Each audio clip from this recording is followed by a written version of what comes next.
Hello, my name is Nick Iannicone, and my topic is international trade during COVID-19.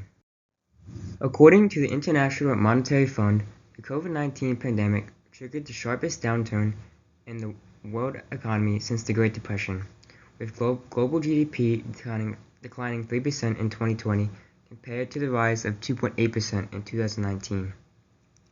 First, I'll compare the largest economic countries in the world with the countries most affected by COVID. Then, I'll go through COVID's impact on the supply and demand of the global economy. Next, I'll explain the impact COVID had on travel and the decline of travel's result on the economy.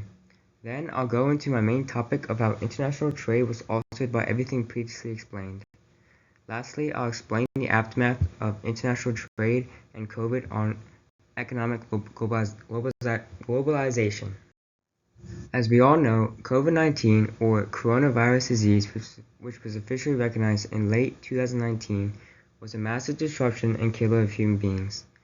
The pandemic was officially declared ended by the CDC on May 11, 2023, about a year ago. During those 4 years, COVID had over 700 million cases and killed over 7 million people, crippling the economies of countries worldwide. The nations with the top GDP all suffered a large number of deaths.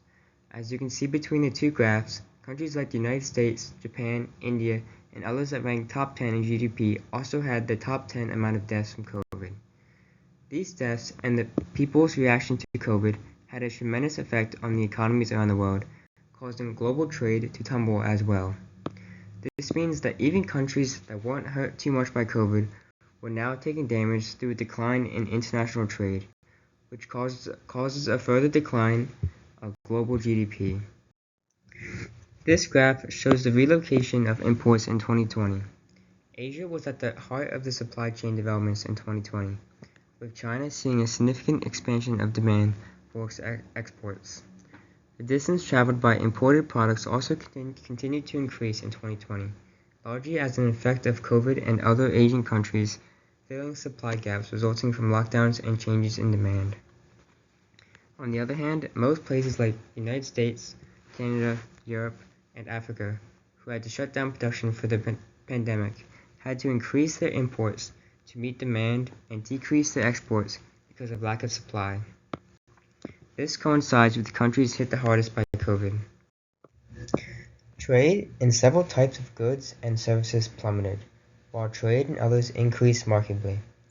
The product structure of merchandise trade changed significantly. Trade in several products nosedived, like fuels, aircrafts, cars, mechanical machinery, and steel, while trade in some other goods and products increased, like protective equipment, pharmaceutical products, food, domestic appliances, and electronics. The graph on the left shows the top 20 traded products worldwide and their percentage change in trade from 2019 to 2020. For reference, the top 20 products here is based on the total value of imports plus exports. Some international supply chains came under pressure in the early months of the pandemic due to extraordinary demand, like for personal protective equipment, but the data also shows that some major supply chains remained resilient and were instrumental in the recovery of the economy in the late 2020. One example is the trade of parts and components used for the manufacture of passenger motor cars, which decreased less rapidly and recovered more quickly than trade of finished passenger motor cars, suggesting that in 2020 demand for motor cars plummeted, while production and supply chain planners kept replenishing the components, hoping the demand would soon return. Another example is the semiconductor industry, where shortages of supply have been reported to contribute to disruptions in downstream industries during COVID. This may have been the case for some downstream users, but trade in semiconductors have been expanding at a fast pace. Overall, the cumulative value of semiconductor exports of the 10 largest exporters during the pandemic between January 2020 and April 2021 was 17.3% higher than that which would normally be expected based on the 2019 trends. According to the NYU Stern School of Business and OAG, a travel data company, Airlines reduced international capacity more sharply than domestic capacity. OAG data in the top left graph showed a 70% reduction in worldwide international capacity, as compared to a 30% drop in domestic capacity. In the US, the number of travelers passing through TSA security checkpoints was down about 96% in mid-April 2020. International tourism fell 97% in April 2020 as well. Airlines lost a sum of $313 billion in revenue due to 472 million scheduled seats not filled as planned. According to Flight Radar 24, by the end of 2020, commercial flights were down 41.7% compared with 2019, having plunged initially by 74%. The graph on the right compares 2020 COVID commercial flights to other years.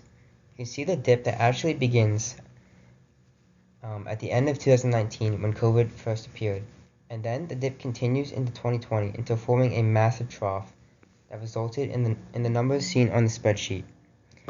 The pandemic hit the travel industry so hard that even 2 years later, supply and demand for travel didn't reach normal levels. Airlines and countries took massive hits. On the spreadsheet, you can see the revenue loss every country suffers from 2020 to 2022. The normal level pre-COVID would look similar to 2019 from January until November.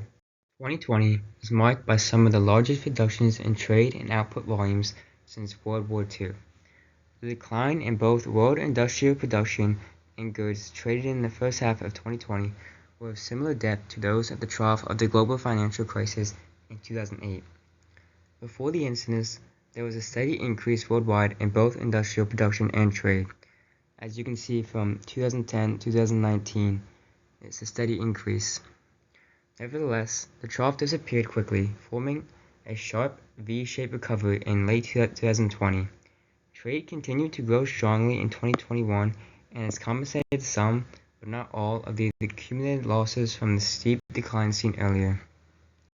The volume of global trade has recovered to the pre-pandemic level at an extraordinarily fast pace, reaching new heights by 2022. The trade collapse of early 2020 did not hit all products to the same extent. Trade impacts across specific goods, services, and trade partners were highly diverse. The countries featured in these four charts to the left make up about 2/3 of the world's trade. On the graph, you can see December in 2019, right before the start of COVID, when the trade war between America and China was going on. There was roughly a steady line of merchandise trade. The decline in exports from COVID into 2020 is far worse than what the trade war brought on. As you can see by the sharp trough formed in all four charts. In 2020, trade in services declined more and has been recovering at a slower pace than the goods trade.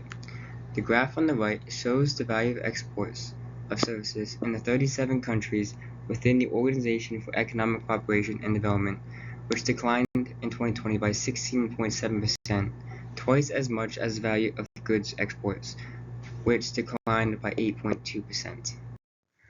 Globalization is a process by which businesses or other organizations develop international influence or start operating on an international scale.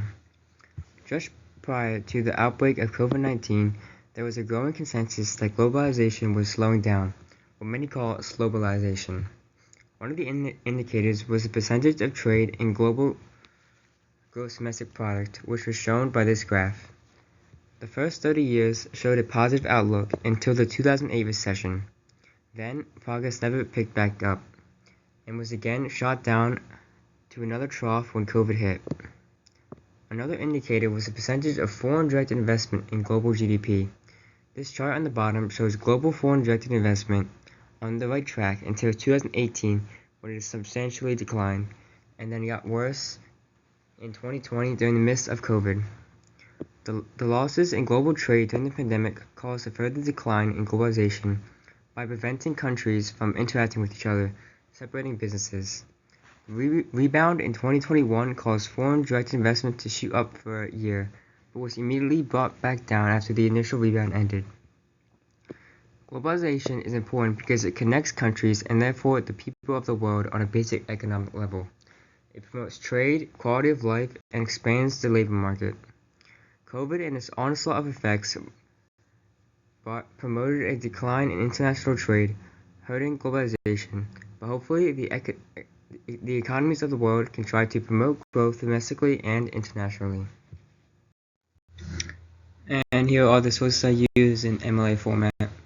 Thank you for watching my presentation.